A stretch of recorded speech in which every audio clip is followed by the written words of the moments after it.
ഷെന Puthankottu here. Logical റീസണിങ്ങിൻ്റെ PYQ ആണ് discuss ചെയ്യാൻ പോകുന്നത്. ഫസ്റ്റ് സെഷനാണ്. നമ്മൾ ലോജിക്കൽ റീസണിങ്ങിൻ്റെ ടോപ്പിക്സ് എല്ലാം കവർ ചെയ്തിട്ടുണ്ട്. അപ്പം അത് കാണാത്തവർ അത് കണ്ടിട്ട് PYQ കാണുന്നതായിരിക്കും കുറച്ചും കൂടെ നല്ലത്. ഓക്കെ, സോ നമുക്ക് ഫസ്റ്റ് ക്വസ്റ്റ്യൻ ഡിസ്കസ് ചെയ്യാം. If the statement some athletes are kind human beings is given true, അതായത് ഓൾ, നോ, സം അല്ലേ, സം ട്രൂ ആയാൽ then which of the following statement can be immediately inferred to be false? Some true ആയാൽ false ആവുന്നത് എന്താണെന്നാണ് ചോദ്യം. ഒന്ന് true ആയാൽ false ആവുന്നത് എന്താണ്? അതിൻ്റെ കോൺട്രഡിക്റ്ററി ആണ്. നമ്മൾ കണ്ടിട്ടുണ്ടായിരുന്നു, ഒന്ന് ട്രൂ ആണെങ്കിൽ മറ്റേത് ഫോൾസ് ആവുന്നത് അതിൻ്റെ കോൺട്രഡിക്റ്ററി ആണ്. ഒന്ന് ഫോൾസ് ആവുമ്പോൾ മറ്റേത് ട്രൂ ആവുന്നത് എന്താണ്? അതിൻ്റെ കോൺട്രഡിക്റ്ററി ആണ്. അതായത് കോൺട്രഡിക്റ്ററിയിലാണ് ഒന്ന് ട്രൂവും ഒന്ന് ഫോൾസും എന്നുള്ള കണ്ടീഷൻ വരിക. അപ്പം നമ്മളിവിടെ നോക്കുക, സമ്മിൻ്റെ കോൺട്രഡിക്റ്ററി എന്താണെന്നല്ലേ. അപ്പോൾ ഓൾ, നോ, സം നോട്ട് ഏതായിരിക്കും കോൺട്രഡിക്റ്ററി?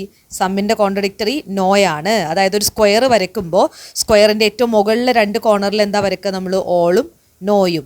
താഴെയുള്ള രണ്ട് കോർണറിൽ എന്താണ്? സമ്മും സം നോട്ടും അല്ലേ. അപ്പോൾ സമ്മിൻ്റെ കോൺട്രഡിക്റ്ററി അതിൻ്റെ ഓപ്പോസിറ്റ് കോർണറിലുള്ളത് ഏതായിരിക്കും? നോ. സോ നമ്മുടെ ആൻസർ എന്താണ്? No athletes are kind human beings. Okay, അപ്പോൾ ഓള്, നോ, മുകളിലെ രണ്ടെണ്ണം അല്ലേ. മുകളിലെ ലെഫ്റ്റ് കോർണറിൽ ഓളും റൈറ്റ് കോർണറിൽ നോയും. ഇനി താഴെ ലെഫ്റ്റ് കോർണറിൽ സമ്മും റൈറ്റ് കോർണറിൽ സം നോട്ടും. അപ്പോൾ കോൺട്രഡിക്റ്ററി എന്ന് പറയുമ്പോൾ എന്താണ്? സ്ക്വയറിൻ്റെ രണ്ട് ഓപ്പോസിറ്റ് കോർണറുകളാണ് അല്ലേ. അപ്പോൾ ഓളും സം നോട്ടും സമ്മും നോയും. അപ്പോൾ ഇവിടെ നമുക്ക് സമ്മാണ് തന്നിരിക്കുന്നത്. അപ്പോൾ അതിൻ്റെ കോൺട്രഡിക്റ്ററി എന്തായിരിക്കും? നോ. സോ നമ്മുടെ ആൻസർ എന്താണ്? C, no athletes are kind human beings. സിമ്പിളാണല്ലേ. ഇനി which of the following statements are logically equivalent? Logically equivalent ആയിട്ടുള്ള സ്റ്റേറ്റ്മെൻറ്റുകൾ ഏതൊക്കെയാണെന്നാണ് ചോദ്യം. അപ്പോൾ നേരത്തെ പറഞ്ഞിട്ടുണ്ടായിരുന്നു, സമ്മ് പറഞ്ഞു കഴിഞ്ഞാലും നോ പറഞ്ഞു കഴിഞ്ഞാലും തിരിച്ചു പറഞ്ഞാലും സെയിം തന്നെയാണ്. അതായത് some cricketers are kind men എന്ന് പറയുന്നതും some kind men are cricketers എന്ന് പറയുന്നതും സെയിം ആണ്. അതായത് സമ്മ് പറഞ്ഞാൽ സബ്ജക്റ്റിനെയും പ്രെഡിക്കേറ്റിനെയും നമുക്ക് തിരിച്ചു പറയാം. അതുപോലെ തന്നെ നോ വന്നാലും സബ്ജക്റ്റിനെയും പ്രെഡിക്കേറ്റിനെയും തിരിച്ചു പറയാം. അപ്പോൾ ഇവിടെ എയും ബിയും എന്താണ്? സെയിം ആണ് അല്ലേ. Some cricketers are kind men എന്ന് പറയുന്നതും some kind men are cricketers എന്ന് പറയുന്നതും സെയിം ആണ്. ഇനി സി ഒന്ന് നോക്കിയേ. Some cricketers are not non. രണ്ട് നെഗറ്റീവ് വന്നു കഴിഞ്ഞാൽ രണ്ടും ക്യാൻസലായി പോകും. അപ്പോൾ അതെന്തായി? Some cricketers are kind men. അത് തന്നെയല്ലേ എയിലും പറഞ്ഞേക്കുന്നത്. അപ്പോൾ എ, ബി, സി ഇത് മൂന്നും സെയിം ആണ്. ഇനി ഡി നോക്കിയേ. Some non kind men are not non cricketers. അത് ഇതുമായിട്ട് ഒരു ബന്ധവും ഇല്ല. അപ്പോൾ ഏതായിരിക്കും നമ്മുടെ ആൻസർ വരിക? എ, ബി, സി എന്ന് പറയുന്ന മൂന്ന് ഓപ്ഷൻസും എന്താണ്? ലോജിക്കലി ഈക്വലൻ്റ് ആണ്. അത് ഒരേ അർത്ഥം വരുന്നത് തന്നെയാണ് എന്നുള്ള കാര്യം മനസ്സിലാക്കുക. ഇങ്ങനെയാണ് നമ്മൾ ലോജിക്കലി ഈക്വലൻ്റ് കണ്ടെത്തുക. ഓക്കെ, ഇനിയിപ്പോൾ നോ വന്നാലും ഇങ്ങനെ തന്നെയാണ്. No cricketers are kind men എന്ന് പറയുന്നതും no kind men are cricketers എന്ന് പറയുന്നതും സെയിം ആണ്. ഓക്കെ, അപ്പോൾ എ, ബി, സി ആണ് നമ്മുടെ ആൻസർ വരിക. That is option C. Very simple അല്ലേ. നമുക്ക് തിയറി അറിയാമെന്നുണ്ടെങ്കിൽ വളരെ എളുപ്പത്തിൽ തന്നെ ആൻസറിലേക്ക് എത്താൻ പറ്റും. ഇനി തേർഡ് ക്വസ്റ്റ്യൻ നോക്കാം. In a square of opposition if no animals with horns are carnivorous is false, which of the following is the correct code? അപ്പോൾ ഇതിനകത്ത് ബാക്കി ഏതൊക്കെയാണ് ശരിയാവുക തെറ്റാവുക എന്നുള്ളതൊക്കെയാണ്. അപ്പോൾ നോ ആനിമൽസ്, അതായത് ഓൾ, നോ ഫോൾസ് ആയാൽ ട്രൂ ആവുന്നത് എന്തായിരിക്കും? നോയുടെ കോൺട്രഡിക്റ്ററി ആയ സമ്മ്. അപ്പോൾ some animals with horns are carnivorous is true എന്ന് പറയുന്നത് എന്താണ്? ശരിയാണ് അല്ലേ. നോ ഫോൾസ് ആയാൽ എന്തായിരിക്കും ട്രൂ ആവുന്നത്? അതിൻ്റെ കോൺട്രഡിക്റ്ററി ആയ സമ്മ് അല്ലേ. അപ്പോൾ സമ്മ് ട്രൂ ആണെന്നുള്ള ഓപ്ഷൻ എ എന്ന് പറയുന്ന ആ ഒരു എ എന്ന് പറയുന്നത് ശരിയാണ് ലാസ്റ്റ് സ്റ്റേറ്റ്മെൻറ്റ്. ഇനി some animals with horns are not carnivorous is true, അത് ശരിയാണോ? നോ ഫോൾസ് ആയാൽ പിന്നെ സം നോട്ട് ട്രൂ ആവുമോ? ഒന്നുമല്ല എന്നുള്ളത് തെറ്റായി. അപ്പോൾ പിന്നെ സം നോട്ട് എന്നുള്ളത് ശരിയാവുമോ എന്ന് നമുക്ക് ഉറപ്പില്ല. അതവിടെ ഹോൾഡ് ചെയ്യാം. ഇനി നോ ഫോൾസ് ആയാൽ ഓൾ ഫോൾസ് ആവുമോ? വേണമെങ്കിൽ ഫോൾസ് ആവാം അല്ലേ.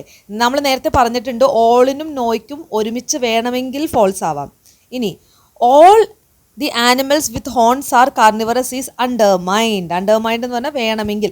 ഫോൾസ് എന്ന് പറഞ്ഞാൽ നിർബന്ധമായിട്ടും ഫോൾസ് ആവുക എന്നുള്ളതാണ്. നിർബന്ധമായിട്ടും ഫോൾസ് ആവണം ഇല്ല അല്ലേ. ഇപ്പം നോ ഫോൾസ് ആയാൽ ഓൾ ഫോൾസ് ആവണമെന്ന് ഒരു നിർബന്ധവും ഇല്ല. വേണമെങ്കിൽ ഫോൾസ് ആവാം. അതിൻ്റെ അർത്ഥം എന്താണ്? All the animals with horns are carnivorous is undetermined. എയും ഡിയുമാണ്. അപ്പോൾ ഒന്ന് സൂക്ഷിച്ച് നോക്കുക. നോ തന്നിട്ടുണ്ടെങ്കിൽ, നോ ഫോൾസ് ആണെന്ന് തന്നിട്ടുണ്ടെങ്കിൽ അതിൻ്റെ കോൺട്രഡിക്ടറി ആയിട്ടുള്ള സമ്മ് ട്രൂ ആയിരിക്കും. അതിൽ കൺഫ്യൂഷൻ ഒന്നും ഇല്ലല്ലോ. ഇനി നോ ഫോൾസ് ആയാൽ വേണമെങ്കിൽ ഓളിനും ഫോൾസ് ആവാം. നോ ഫോൾസ് ആയാൽ വേണമെങ്കിൽ ഓളിനും ഫോൾസ് ആവാം അല്ലേ? അപ്പോൾ അത് ശരിയാണ്. വേണമെങ്കിൽ, അപ്പോൾ ഈസ് ഫോൾസ് എന്നുള്ളത് നമുക്ക് എടുക്കാൻ പറ്റില്ല. ഈസ് ഫോൾസ് എന്ന് വെച്ച് കഴിഞ്ഞാൽ നോ ഫോൾസ് ആയാൽ ഓളും ഫോൾസ് ആയിരിക്കും എന്നുള്ളതാണ്. പക്ഷെ നമുക്ക് നിർബന്ധമില്ല, വേണമെങ്കിൽ ആവാം എന്നാണ്. അപ്പോൾ അവിടെ നമ്മൾ എന്താ യൂസ് ചെയ്യേണ്ടത്? അണ്ടർമൈൻഡ് എന്നുള്ളതാണ് കുറച്ചും കൂടെ കറക്റ്റ് ആയിട്ടുള്ള ആൻസർ. അതുകൊണ്ടാണ് നമ്മൾ അണ്ടർമൈൻഡ് എടുത്തത്. ഓക്കെ, ഇനി no animals with horns are carnivorous true ആയിരുന്നെങ്കിൽ some animals with horns are not കാർണിവറസും ട്രൂ ആയേനെ. മനസ്സിലായില്ലേ? കാരണം അത് സബോൾട്ടർനേഷൻ ആണ്. അതായത് ഒന്നുമല്ല എന്നുള്ളത് ട്രൂ ആയാൽ കുറച്ചല്ല എന്നുള്ളതും ട്രൂ ആയിരിക്കും. കാരണം ഒന്നുമല്ല എന്നുള്ളത് ട്രൂ ആണല്ലോ. പിന്നെ കുറച്ചല്ല എന്നുള്ളത് പ്രത്യേകം എടുത്ത് പറയേണ്ട ആവശ്യമില്ല. പക്ഷേ ഇവിടെ ഒന്നുമല്ല എന്നുള്ളത്, നോ എന്നുള്ളത് ഫോൾസ് ആണെന്നാണ് പറഞ്ഞേക്കുന്നത്. അപ്പോൾ സം നോട്ട് ഒരിക്കലും എന്താവില്ല? ട്രൂ ആവില്ല. ഇതേ കേസ് തന്നെയാണ് ഓളിലും. എല്ലാം ആണെന്നത് ശരിയായി കഴിഞ്ഞാൽ കുറച്ചാണെന്നുള്ളതും ശരിയായിരിക്കും. ഇനി എല്ലാം ആണെന്നുള്ളത് തെറ്റാണെങ്കിലോ കുറച്ചാണെന്നുള്ളത് തെറ്റാവണം എന്ന് നിർബന്ധവും ഇല്ല. ഓക്കെ, അപ്പോൾ അതാണ് third question. I hope that's clear. അതായത് നമ്മളിത് കുറച്ച് കൃത്യമായിട്ട് മനസ്സിലാക്കി കഴിഞ്ഞാൽ, ഇപ്പോൾ നമ്മൾ ഓളും നോയും ഒരുമിച്ച് ഒരിക്കലും ട്രൂ ആവില്ല അല്ലേ? എല്ലാം ആണെന്ന് ശരിയാണെങ്കിൽ ഒന്നും അല്ല എന്നുള്ളത് ശരിയാവില്ല. വേണമെങ്കിൽ ഒരുമിച്ച് ഫോൾസ് ആവാം. അപ്പോൾ ഓളും നോയും ഒരുമിച്ച് ഒരിക്കലും ട്രൂ ആവില്ല. വേണമെങ്കിൽ ഒരുമിച്ച് ഫോൾസ് ആവാം, വേണമെങ്കിൽ. ഇനി സമ്മും സം നോട്ടും ഒരുമിച്ച് ഒരിക്കലും എന്താവില്ല? ഫോൾസ് ആവില്ല. പക്ഷേ എന്താണ്? ട്രൂ ആവും. ഓക്കെ, ഇനി ഓളും സം നോട്ടും നോയും സമ്മും കോൺട്രഡിക്ടറി ആണ്. ഒന്ന് ട്രൂ ആണെങ്കിൽ മറ്റേത് ഫോൾസ് ആയിരിക്കും. ഇനി സബോൾട്ടർനേഷൻ എന്തായിരുന്നു? ഓള് ശരിയാണെങ്കിൽ സം എന്തായിരിക്കും? ശരിയായിരിക്കും. നോ ശരിയാണെങ്കിൽ സം നോട്ട് എന്തായിരിക്കും? ശരിയായിരിക്കും. ഓക്കെ, ഇനി ഫോർത്ത് ക്വസ്റ്റ്യനിലേക്ക് പോവാം. Which informal fallacy is committed in the following statement? How can you say animals have rights and should not be killed when you eat meat? ആനിമൽസിന് rights ഉണ്ട് എന്ന് നിങ്ങൾക്ക് എങ്ങനെ പറയാൻ പറ്റും? കാരണം നിങ്ങൾ മീറ്റ് കഴിക്കുന്നില്ലേ, നിങ്ങൾ കഴിക്കുന്നില്ലേ, പിന്നെ നിങ്ങൾക്ക് എന്താണ് പറയാൻ അധികാരം എന്നൊക്കെ പറയുമ്പോൾ അതെന്താണ്? പേഴ്സണൽ അറ്റാക്ക് അല്ലേ? നിങ്ങൾക്ക് എങ്ങനെ പറയാൻ പറ്റും എന്നൊക്കെ പറയുമ്പോൾ തന്നെ മനസ്സിലാക്കേണ്ടത് പേഴ്സണൽ അറ്റാക്കാണ്. എന്തായിരിക്കും? ആഡ് ഹോമിനം. അപ്പോൾ അവിടെ തന്നെ ഉണ്ട് ഹൗ ക്യാൻ യു സേ, നിങ്ങൾക്ക് എങ്ങനെ പറയാൻ പറ്റും എന്ന് പറയുമ്പോൾ തന്നെ അതെന്താണ്? പേഴ്സണൽ അറ്റാക്കാണ്. പേഴ്സണൽ അറ്റാക്ക് ആണെങ്കിൽ ഏത് ഫാലസിയാണ്? Ad hominem. Very simple. ഇനി അഞ്ചാമത്തെ ക്വസ്റ്റ്യൻ നോക്കാം. I admit that there are people for whom even the existence of God is a big question. My answer is that I do not address them, but that I presuppose a minimum of reason in my readers. Identify the informal fallacy committed in the above statement. ഇപ്പോൾ ഇവിടെ പറയുന്നത് എന്താണ്? ദൈവമില്ല എന്ന് വിശ്വസിക്കുന്ന ആളുകളുടെ അടുത്ത് എനിക്ക് ഒന്നും പറയാനില്ല. കാരണം എന്താണ്? ഒരു മിനിമം റീസൺ ഞാൻ അവരുടെ അടുത്തൊന്ന് എക്സ്പെക്റ്റ് ചെയ്യുന്നു. അവിടെ എന്താണ്? അവിടെ കമ്മിറ്റ് ചെയ്തേക്കുന്ന ഫാലസി സ്ട്രോമൻ ആണ്. സ്ട്രോമൻ എന്ന് പറയുന്നത് വീക്ക് ആർഗ്യുമെൻറ്റിൽ അല്ലേ? വീക്ക് ആർഗ്യുമെൻ്റ് ഇവിടെ എന്താണ്? മിനിമം റീസൺ അല്ലേ? എൻ്റെ റീഡേഴ്സിൽ ഞാനൊരു മിനിമം റീസൺ എക്സ്പെക്റ്റ് ചെയ്യുന്നു എന്നുള്ളതാണ് അവിടുത്തെ വീക്ക് ആർഗ്യുമെൻ്റ്. അപ്പോൾ ആ വീക്ക് ആർഗ്യുമെൻറ്റിലാണ് ഫോക്കസ് ചെയ്യുന്നത് അല്ലേ? അപ്പോൾ അതുകൊണ്ടാണ് അത് എന്തായത്? സ്ട്രോമൻ ആയത്. ഓക്കെ, അപ്പോൾ അതുകൊണ്ട് നമ്മൾ എന്താണ് അതിലെ സ്ട്രോങ് ആയിട്ടുള്ള ആർഗ്യുമെൻറ്റിനെ ഡിസ്കസ് ചെയ്യാതെ വീക്കായിട്ടുള്ള ആർഗ്യുമെൻറ്റ് ഫോക്കസ് ചെയ്യുമ്പോഴാണ് എന്ത് ഫാലസി ഉണ്ടാവുന്നത്? സ്ട്രോമൻ ഫാലസി ഉണ്ടാവുന്നത് എന്നുള്ള കാര്യം ഓർത്തിരിക്കുക. ഇനി ആറാമത്തെ ചോദ്യത്തിലേക്ക് പോവാം. Which fallacy is exemplified in the following statement? ഇതിനകത്ത് ഏത് ഫാലസിയാണെന്നാണ്? Of course gun ownership should not be prohibited. അതായത് ഗണ്ണിൻ്റെ ഓണർഷിപ്പ് പ്രൊഹിബിറ്റ് ചെയ്യാൻ പാടില്ല. അതായത് തോക്ക് കൈവശം വെക്കുന്നത് നമുക്ക് പ്രൊഹിബിറ്റ് ചെയ്യാൻ പാടില്ല. You can kill someone with a hockey stick. നിങ്ങൾക്കൊരു ഹോക്കി സ്റ്റിക്ക് വെച്ചിട്ട് ഒരാളെ കൊല്ലാം. No one proposes to ban ownership of hockey sticks. അതായത് എന്തിനാണ് ഗൺ ഓണർഷിപ്പ് പ്രൊഹിബിറ്റ് ചെയ്യുന്നത്? കാരണം ഒരു ഹോക്കി സ്റ്റിക്ക് വെച്ചിട്ട് വേണമെങ്കിൽ നമുക്ക് ഒരാളെ കൊല്ലാം. അന്ന് വെച്ചിട്ട് നമ്മൾ ഹോക്കി സ്റ്റിക്ക് പ്രൊഹിബിറ്റ് ചെയ്യുന്നില്ലല്ലോ എന്ന് പറയുന്നത് എന്ത് തരം ഫാലസിയാണ്? ഇവിടെ വീക്ക് അനലജിയാണ്. അനലജി എന്ന് പറയുന്നത് എന്താണ്? കമ്പാരിസൺ. ഇവിടുത്തെ കമ്പാരിസൺ വീക്കാണ്. അതായത് നമ്മൾ പറയില്ല, ആനക്കാര്യം പറയുമ്പോൾ ചേനക്കാര്യം പറയാമെന്ന് പറയില്ലേ? അതായത് ഗൺ അവിടെ കിടക്കുന്നു, ഹോക്കി സ്റ്റിക്ക് അവിടെ കിടക്കുന്നു. രണ്ടിനെ നമുക്ക് ഒരിക്കലും കമ്പയർ ചെയ്യാൻ പറ്റാത്ത രണ്ട് കാര്യങ്ങളാണ്. അപ്പോൾ അങ്ങനെ കമ്പയർ ചെയ്യാൻ പറ്റാത്ത രണ്ട് കാര്യങ്ങളെ കമ്പയർ ചെയ്യുന്നതിനെയാണ് വീക്ക് അനലജി എന്ന് പറയാം. അപ്പോൾ നമ്മുടെ ഇവിടുത്തെ ആൻസർ എന്താണ്? വീക്ക് അനലജിയാണ് എന്നുള്ള കാര്യം മനസ്സിലാക്കുക. ഓക്കെ, ഇനി 7ാമത്തെ ക്വസ്റ്റ്യനിലേക്ക് പോവാം. If the plane takes off from airstrip B then it is southbound. The plane did not take off from airstrip B therefore it is not southbound. Not എന്താണ്? Deny ചെയ്യുമല്ലേ. അപ്പം എന്തായിരിക്കും? Denying the antecedent. ആദ്യം പറയാണ് air strip ബിയിൽ നിന്നാണ് plain take off ചെയ്തതെങ്കിൽ അത് സൗത്തിലേക്ക് പോകുന്നതായിരിക്കും. പക്ഷേ എയർ സ്ട്രിപ്പ് ബിയിൽ നിന്നല്ല ടേക്ക് ഓഫ് ചെയ്തത്, അതുകൊണ്ട് സൗത്തിലേക്ക് ആയിരിക്കില്ല. നമുക്കിത് ഉറപ്പില്ലല്ലോ. അപ്പോൾ ആയിരിക്കില്ല എന്ന് പറയുമ്പോൾ എന്താണ്? Denying the antecedent. Okay, exclusive premise എന്തായിരുന്നു? എക്സ്ക്ലൂസീവ് പ്രിമൈസ് എല്ലാ പ്രിമൈസുകളും നെഗറ്റീവ് ആണെങ്കിൽ അതിൽ നിന്നൊരു കൺക്ലൂഷനിലേക്ക് എത്താൻ പറ്റില്ല. അതാണ് എക്സ്ക്ലൂസീവ് പ്രിമൈസ് എന്ന് പറയുന്നത്. ഫാലസി ഓഫ് 4 ടേംസ് എന്താണ്? നമുക്ക് ആകെ 3 ടേമാണ് ലോജിക്കൽ റീസണിങ്ങിലുള്ളൂ. Major term, minor term, middle term. അതല്ലാതെ 4ാമത്തെ ഒരു ടേം വന്നു കഴിഞ്ഞാൽ അതൊരു ഫാലസിയാണ്. അതെന്ത് ഫാലസിയാണ്? Fallacy of 4 terms. ഇനി അഫേമിങ് ദി കോൺസിക്വൻ്റ് എന്താണ്? എയർ സ്ട്രിപ്പ് ബിയിൽ നിന്നാണ് പ്ലെയിന് ടേക്ക് ഓഫ് ചെയ്യുന്നെങ്കിൽ അത് സൗത്ത് ബൗണ്ടാണ്. ഇനി പ്ലെയിന് എയർ സ്ട്രിപ്പ് ബിയിൽ നിന്നാണ് ടേക്ക് ഓഫ് ചെയ്ത് അതുകൊണ്ട് അത് സൗത്ത് ബൗണ്ട് ആണെന്ന് പറയുകയാണെങ്കിൽ അതെന്തായിരിക്കും? Affirming the consequent. ആണ് എന്ന് പറയുമ്പോൾ അഫേമിങ്ങും, അല്ല എന്ന് പറയുമ്പോൾ അത് ഡിനൈയിങ്ങുമാണ് എന്നുള്ള കാര്യം മനസ്സിലാക്കുക. ഓക്കെ, ഇനി 8ാമത്തെ ചോദ്യത്തിലേക്ക് പോവാം. Mister Quindal has argued that logic is not the most important thing in life. Mister Quindal പറയുന്നത് ലോജിക്കൊന്നുമല്ല ഇമ്പോർട്ടൻ്റ് ആയിട്ടുള്ള കാര്യം ജീവിതത്തിൽ. Apparently mister Quindal advocates irrationality. It has taken 2 million years for the human race to achieve the position that it has and mister Quindal would throw the whole thing into garbage. Mister Quindal എന്താ പറഞ്ഞേക്കുന്നത്? ജീവിതത്തിൽ ഏറ്റവും important ആയിട്ടുള്ളത് ലോജിക്കൊന്നല്ല. അപ്പോൾ ഇവിടെ എന്താ പറയുന്നത്? നമ്മളെന്താണ് അതിൽ നിന്ന് മനസ്സിലാക്കുന്നത്? അപ്പോൾ മിസ്റ്റർ ക്വിൻഡാൽ എന്താ പറയുന്നത്? ഇറാഷണാലിറ്റിനെ അഡ്വക്കേറ്റ് ചെയ്യുകയാണോ? ഇറാഷണൽ ആവണം എന്നാണോ? ഇത് ചിന്തകളൊന്നും ഉണ്ടാവരുതെന്നാണോ പറയുന്നത്? നമ്മൾ 2 million years എടുത്തു ഹ്യൂമൻ റേസിന് ഈ കാണുന്ന ഒരു പൊസിഷനിലേക്ക് എത്താൻ. അപ്പോൾ അതിനെ മുഴുവനായിട്ട് റിജക്റ്റ് ചെയ്യുകയാണോ മിസ്റ്റർ ക്വിൻഡാൽ ചെയ്യുന്നത് എന്ന് പറയുമ്പോൾ അതെന്താണ് ശരിക്കും? സ്ട്രോമനാണ്. അതായത് മിസ്റ്റർ ക്വിൻഡാൽ ഇത്രേ പറഞ്ഞിട്ടുള്ളൂ. അതായത് ജീവിതത്തിലെ ഒരേ ഒരു ലക്ഷ്യം റീസൺ മാത്രമല്ല എന്നാണ്. അപ്പോൾ അവിടെ നമ്മൾ വീക്ക് ആർഗ്യുമെൻറ്റിൽ കയറി പിടിച്ചേക്കുന്നതാണ് അല്ലേ. അവിടെ ഒരു വീക്ക് ആർഗ്യുമെൻ്റ് ആണത്. മിസ്റ്റർ ക്വിൻഡാൽ വേറെ കുറേ കാര്യങ്ങൾ പറഞ്ഞിട്ടുണ്ടാവും. അതിനിടയ്ക്ക് പറഞ്ഞൊരു വീക്ക് ആർഗ്യുമെൻ്റ് ആയിരിക്കും എന്ത്?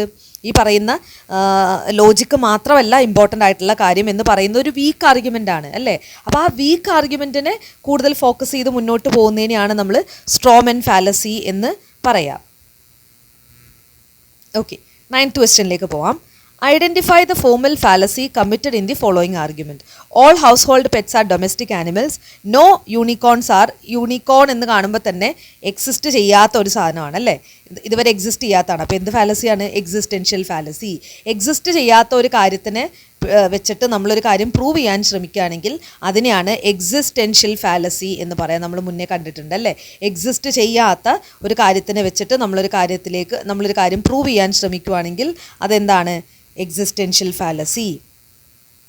ഇനി 10ാമത്തെ ചോദ്യത്തിലേക്ക് പോവാം. Switzerland is 48% Protestant. സ്വിറ്റ്സർലൻഡിൽ 48% പ്രൊട്ടസ്റ്റൻസ് ആണ്. ഹെയ്ദി ഗിൽസിങ് ഒരു സ്വിസ് ആണ്. അതുകൊണ്ട് ഹെയ്ദി ഗിൽസിങ് 48% പ്രൊട്ടസ്റ്റൻ്റ് ആയിരിക്കും എന്ന് പറയുന്നത് എന്താണ്? ഫാലസി ഓഫ് കോമ്പോസിഷൻ അല്ലേ. നമ്മൾ പറഞ്ഞില്ലേ എന്താണ്? കപ്പലുണ്ടാക്കിയേക്കുന്ന ആണികൾ വെച്ചിട്ടാണ്. കപ്പലിന് നല്ല ഭാരമുണ്ട്, അതുകൊണ്ട് ആണിക്കും ഭാരം ഉണ്ടാവും എന്ന് പറയുന്നത് എന്താണ്? ഫാലസി ഓഫ് കോമ്പോസിഷൻ ആണ്. ഇവിടെ ഓരോ സ്വിറ്റ്സർലാൻഡുകാരനും പ്രൊട്ടസ്റ്റൻ്റ് ആയിരിക്കുമെന്ന് ചിന്തിക്കുന്ന എന്താണ്? ഫാലസി ഓഫ് കോമ്പോസിഷൻ ആണല്ലേ. സ്വിറ്റ്സർലൻഡ് പ്രൊട്ടസ്റ്റൻ്റ് രാജ്യമായതുകൊണ്ട് 48% പ്രൊട്ടസ്റ്റൻസ് ആയതുകൊണ്ട് അതിനകത്തുനിന്ന് വരുന്ന ഓരോ ആൾക്കാരും 48% പ്രൊട്ടസ്റ്റൻസ് ആയിരിക്കും എന്ന് പറയുന്നത് ഫാലസി ഓഫ് കോമ്പോസിഷൻ ആണ്. ഓക്കെ, 11ാമത്തെ ചോദ്യത്തിലേക്ക് പോവാം. Which formal fallacy is committed in the following argument? If your pet is a cat then it has a tail. നിൻ്റെ പെറ്റ് ഒരു ക്യാറ്റ് ആണെങ്കിൽ അതിന് ടെയിൽ ഉണ്ടാവും. Your pet is not a cat, therefore pet does not have a tail. അതെന്താണ്? Denying the antecedent. നിൻ്റെ pet cat ആണെങ്കിൽ അതിന് tail ഉണ്ടാവും. നിൻ്റെ പെറ്റ് ക്യാറ്റ് അല്ല, അതുകൊണ്ട് ടെയിൽ ഉണ്ടാവില്ല എന്ന് പറയുന്നത് ഒരു ഫാലസിയാണ്. എന്ത് ഫാലസിയാണ്? Denying the antecedent. ഉണ്ടാവില്ല, ഇല്ല, നോട്ട് അല്ലേ. Denying the antecedent. Okay, 12th question നോക്കാം. Which fallacy is exemplified in the following statement? There is no such thing as knowledge which cannot be carried into practice, for such knowledge is no really knowledge at all. ഇതെന്താണ്? Begging the question. എന്താണ് നമ്മൾ ആദ്യം പറയാൻ ശ്രമിച്ചത്? There is no such thing as knowledge which cannot be carried into practice. നമുക്ക് apply ചെയ്യാൻ പറ്റാത്ത, പ്രാക്ടീസിലേക്ക് കൊണ്ടുവരാൻ പറ്റാത്തതൊന്നും എന്തല്ല? നോളജ് എന്ന് വിളിക്കാൻ പറ്റില്ല. കാരണം അത് നോളജ് അല്ല. അതെങ്ങനെയാണ്? അത് നമ്മൾ എന്താണോ പ്രൂവ് ചെയ്യാൻ ശ്രമിച്ചത് അത് തന്നെ വീണ്ടും പറഞ്ഞു പോകുന്ന പോലെ തന്നെയല്ലേ അത്? അതായത് എനിക്കിപ്പോൾ പറയാൻ പറ്റില്ല, കാരണം എന്താണ്? എനിക്കത് പറയാൻ പറ്റില്ല എന്ന് പറയുന്നത് എന്താണ്? ബെഗിങ് ദ ക്വസ്റ്റ്യൻ ആണല്ലേ. എന്താണോ പ്രൂവ് ചെയ്യാൻ ശ്രമിച്ചത് അതിലേക്ക് തന്നെ വീണ്ടും തിരിച്ചു വരുന്നതിനെയാണ് ബെഗിങ് ദ ക്വസ്റ്റ്യൻ എന്ന് പറയുന്നത്. ഇനി 13ാമത്തെ ചോദ്യത്തിലേക്ക് പോവാം. Which informal fallacy is committed in the following statement? American Indians are disappearing. American Indians ഒക്കെ ഡിസപ്പിയർ ആയിക്കൊണ്ടിരിക്കുകയാണ്. That man is an American Indian, therefore that man is disappearing. അതായത് മുഴുവൻ അമേരിക്കൻ ഇന്ത്യൻസ് ഡിസപ്പിയർ ചെയ്യാണ്, അതിലൊരാളാണ് അതാ പോകുന്നത്, അപ്പോൾ അയാളും ഡിസപ്പിയർ ചെയ്യുന്നതാണ്. അപ്പോൾ എന്തായിരിക്കും? Fallacy of division. മുഴുവൻ എടുത്തിട്ട് ഒരെണ്ണത്തിനെ പറ്റി പറയുമ്പോൾ ഡിവിഷൻ അല്ലേ, ഒരെണ്ണത്തിനെ എടുത്തിട്ട് മുഴുവനിലേക്കുള്ള ഒരു കാര്യം പറയുമ്പോൾ അതെന്താണ്? കോമ്പോസിഷൻ. രണ്ടും നമ്മൾ കണ്ടതാണ് അല്ലേ. 14ാമത്തെ ചോദ്യം നോക്കാം. ഏത് ഫാലസിയാണ് കമ്മിറ്റ് ചെയ്തേക്കുന്നതെന്നാണ്. Some good actors are not powerful athletes. All professional wrestlers are powerful athletes, therefore all professional wrestlers are good actors. ഇതെന്താണ്? Affirmative conclusion from negative premise. അതായത് ഒരു നെഗറ്റീവ് പ്രിമൈസിൽ നിന്ന് അഫർമേറ്റീവ് ആയിട്ടുള്ള കൺക്ലൂഷനിലേക്ക് എത്തുന്ന ഫാലസിയാണ്. എക്സ്ക്ലൂസീവ് എല്ലാം നെഗറ്റീവ് ആണെങ്കിലാണ്. ഓക്കെ. ഇനി 15ാമത്തെ ചോദ്യത്തിലേക്ക് പോവാം. Identify the formal fallacy committed in the following argument. No tragic, some comedians are not. രണ്ടും നെഗറ്റീവാണ്. അപ്പോൾ അതെന്തായിരിക്കും? എക്സ്ക്ലൂസീവ്. നേരത്തെ കണ്ടത് ഒരു നെഗറ്റീവും ഒരു പോസിറ്റീവും, അതിൽ നിന്നൊരു പോസിറ്റീവിലേക്ക് എത്തുന്നതാണ്. ഓക്കെ. ഇവിടെ രണ്ട് നെഗറ്റീവാണ്. രണ്ട് നെഗറ്റീവ് വന്നു കഴിഞ്ഞാൽ അത് എന്ത് ഫാലസിയാണ്? എക്സ്ക്ലൂസീവ് പ്രിമൈസ് ഫാലസിയാണ് എന്നുള്ള കാര്യം മനസ്സിലാക്കുക. സിമ്പിളായിട്ട് തന്നെ മനസ്സിലാക്കാവുന്ന ക്വസ്റ്റ്യൻ ആണ് ഇതൊക്കെ. ഓക്കെ. അടുത്ത ചോദ്യം നോക്കാം. Some trucks are not polluting vehicle is given false. Some not false ആയാൽ then which of the following statement can be immediately inferred to be true? Some not false ആയാൽ ട്രൂ ആവുന്ന എന്തായിരിക്കും? അതിൻ്റെ കോൺട്രഡിക്ടറി. സം നോട്ടിൻ്റെ contradictory എന്താണ്? All. അപ്പോൾ ഏതായിരിക്കും? A വരും അല്ലേ. All trucks are non polluting vehicles വരും. Okay. All trucks are polluting vehicles, D വരും അല്ലേ. പിന്നെ വേറെ ഏതെങ്കിലും വരുമോ? അത് ഫോൾസ് ആയാൽ ട്രൂ ആവുന്നത് all trucks are polluting vehicles വരും. All polluting vehicles are trucks വരാത്ത എന്തുകൊണ്ടാണ്? ആദ്യം ട്രക്സാണ് വന്നേക്കുന്നത് അല്ലേ. Some trucks are not polluting. അപ്പോൾ എന്തായിരിക്കും? All trucks are polluting vehicles എന്നുള്ളതാണ് വരിക. തിരിച്ച് പറയാൻ പറ്റില്ല ഓളിൻ്റെ കേസിൽ. അപ്പോൾ ബി വരും. ഇനി സം നോട്ട് ഫോൾസ് ആയാൽ എന്തായിരിക്കും ട്രൂ ആവുന്നത്? സമ്മ് ട്രൂ ആവും അല്ലേ. അപ്പോൾ സമ്മ് ട്രൂ ആവാം. അപ്പോൾ ബി ആൻഡ് സി ആണ് ആൻസർ ആയിട്ട് വരിക. അപ്പോൾ സം നോട്ട് ഫോൾസ് ആയാൽ എന്ത് ട്രൂ ആവും? സമ്മ് ട്രൂ ആവും. അതുപോലെ തന്നെ അതിൻ്റെ കോൺട്രഡിക്ടറി ആയിട്ടുള്ള ഓളും ട്രൂ ആവും എന്നുള്ള കാര്യം ഓർക്കുക. അപ്പോൾ ആൻസർ എന്തായിരിക്കും? ബി ആൻഡ് സി ആയിരിക്കും നമ്മുടെ ആൻസർ ആയിട്ട് വരുന്നത്. ഓക്കെ. ഇനി 17ാമത്തെ ചോദ്യത്തിലേക്ക് പോവാം. Which of the following statements are so related that if one of them is true the other must be false even though both of them can be false. അപ്പോൾ രണ്ട് കണ്ടീഷൻസ് ഉണ്ട്. ഒന്ന് ട്രൂ ആയാൽ മറ്റേത് ഫോൾസ് ആവണം. ഒന്ന് true ആയാൽ മറ്റേത് ഫോൾസ് ആവുക എന്ന് പറയുമ്പോൾ അതിൻ്റെ അർത്ഥം എന്താണ്? കോൺട്രഡിക്ടറി. ഒന്ന് ട്രൂ ആയാൽ മറ്റേത് ഫോൾസ് ആവുന്നത് എന്താണ്? കോൺട്രഡിക്ടറി. പക്ഷേ വേറൊരു കാര്യം കൂടെ പറഞ്ഞിട്ടുണ്ട്. Even though both of them can be false. രണ്ടിനും ഒരുമിച്ച് ഫോൾസ് ആവുകയും ചെയ്യാം. അപ്പോൾ കോൺട്രഡിക്ടറി എടുക്കാൻ പറ്റുമോ?